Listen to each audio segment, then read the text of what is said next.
ছাত্রলীগদেরকে seat দেওয়া হয়েছে। এই লিস্টের মধ্যে আপনাদেরকে আমি দেখাতে পারবো, এই লিস্টের 30 নম্বরে রয়েছে আসাদুজ্জামান বিপ্লব, যে একদম চিহ্নিত ছাত্রলীগ, তাকে সিট দেওয়া হয়েছে। এটা কিসের ভিত্তিতে দেওয়া হয়েছে, এটার জবাব আমরা চাই। আমি মনে করি যাদের সিট পাওয়া উচিত তাদেরকে সিট না দিয়ে বিভিন্ন রাজনৈতিক বড় ভাইদের মদদে তাদের ছোটো ভাইদের, কাছের ছোটো ভাইদেরকে সিট বরাদ্দ দেওয়া হয়েছে। আমি এই ক্ষেত্রে কয়েকটা বিষয় আমি উল্লেখ করব। আমরা দেখতে পাই সমাজবিজ্ঞান বিভাগের কোনো ভাই হয়নি, কিন্তু তাদেরকে সিট দেওয়া হয়েছে। এখানে কিসের ভিত্তিতে কিভাবে সিট বরাদ্দ দেওয়া হলো, এটার জবাব আমরা সমাজবিজ্ঞান বিভাগের কাছে চাই, এবং কি আমরা সমাজবিজ্ঞান বিভাগে যাব এবং এটার জবাব আমরা তাদের কাছ থেকে নিব ইনশাল্লাহ। তারপরে আরেকটা কথা বলতে চাই, এখানে আমরা দেখতে পাই একজন স্টুডেন্টকে আমাদের এই লিস্টের মধ্যে আছে 7 নম্বরে এবং 66 নম্বরে রয়েছে, যার নাম 2 বার এসেছে, এবং তার কতটুকু এইখানে তদবির করা হইলে একজন স্টুডেন্টের নাম 2 বার একটা ছাত্রাবাসে আসতে পারে। যেখানে আমরা এরকমভাবে আমার ছোটো ভাইরা যারা আছে রিডিং রুমে এরকমভাবে শীতের মধ্যে, এই ছেলেটা রিডিং রুমে শীতের মধ্যে দীর্ঘ 3 থেকে 4 মাস ছিল, তার কিছু স্ট্যাটাস এখানে আপনারা দেখতে পাবেন, লেখছে, তার মনের কথাগুলো লেখছে। আমরা দেখতে পাই এদের মতো নিডি ছেলেদেরকে সিট দেওয়া হয় না, সিট দেওয়া হয়েছে বিভিন্ন রাজনৈতিক বড় ভাইদের, মদতপুষ্ট ছোটো ভাইদেরকে। তারপরে আমরা যদি দেখাতে চাই আরেকটা বিষয়, ছাত্রলীগদেরকে সিট দেওয়া হয়েছে।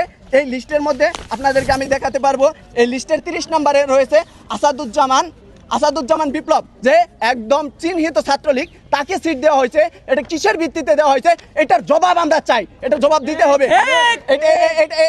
এইগুলা কেন করা হইলো, আমাদের নিডি ছেলেবেলে যারা সাধারণ শিক্ষার্থী তাদেরকে বঞ্চিত করে ছাত্রলীগদেরকে তারা সিট দিয়েছে, এটার জবাব এই প্রশাসনকে অবশ্যই দিতে হবে।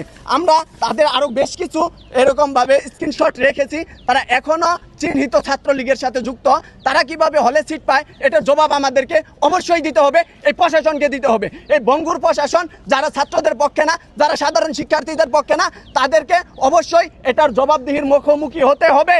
তারপর আমরা যদি বলি যে আসলে আমরা যারা নিরীহ ছাত্র, যারা সাধারণ শিক্ষার্থী, তাদেরকে কেন বঞ্চিত করা হচ্ছে, আসলে এই প্রশাসন কি ছাত্রদের পক্ষে না বিভিন্ন দলের পক্ষে, না তাদের কি পা চাটতেছে কেন, কি জন্য এরকম একটা প্রতিষ্ঠানকে তারা রাজনৈতিক মদতপুষ্ট করতেছে এবং সাধারণ শিক্ষার্থীদের স্বার্থ পূর্ণ করতেছে, সাধারণ শিক্ষার্থীদের এরকম অধিকার কেড়ে নিচ্ছে, এটার জবাব আমরা চাই। এই প্রশাসন বারবার এরকম কাজ করে আসছিল, আমরা দেখতে পাইছি, এবং আপনারাও জানেন এর আগে অনেকগুলা এইরকমভাবে আমরা দাবি তুলেছি। এখন আমাদের কিছু ন্যায্য দাবি আছে, যেটা আমরা এখন আপনাদের মাঝে তুলে ধরব। আমরা দেখতে পাই আমাদের হল সংকট, অনেকটা হল সংকট। বর্তমান আমাদের যে ক্ষমতাসীন সরকার আছে তার কাছে বিনীতভাবে অনুরোধ জানাবো, আমাদেরকে এরকমভাবে 2টা 10তলা হল যদি দিত, আজকে হয়তো আমাদের এখানে বসতে হতো না। যাদের চাহিদা ছিল তারা অবশ্যই হল পাইতো। তারপর আরেকটা কথা বলবো, যে যেই সিটটা বরাদ্দ দেওয়া হয়েছে এটা অবশ্যই এটা একটা অনিয়মের মাধ্যমে দেওয়া হয়েছে। এই সিটকে নতুন করে সিট বরাদ্দ দিতে হবে এবং ন্যায্যতা এবং মেধার ভিত্তিতে সিট বরাদ্দ দিতে হবে। এবং যারা ডিপার্টমেন্ট থেকে এরকমভাবে শর্ট লিস্টের মাধ্যমে এসেছিল, ডিপার্টমেন্ট যাদেরকে সিট দিতে বলছিল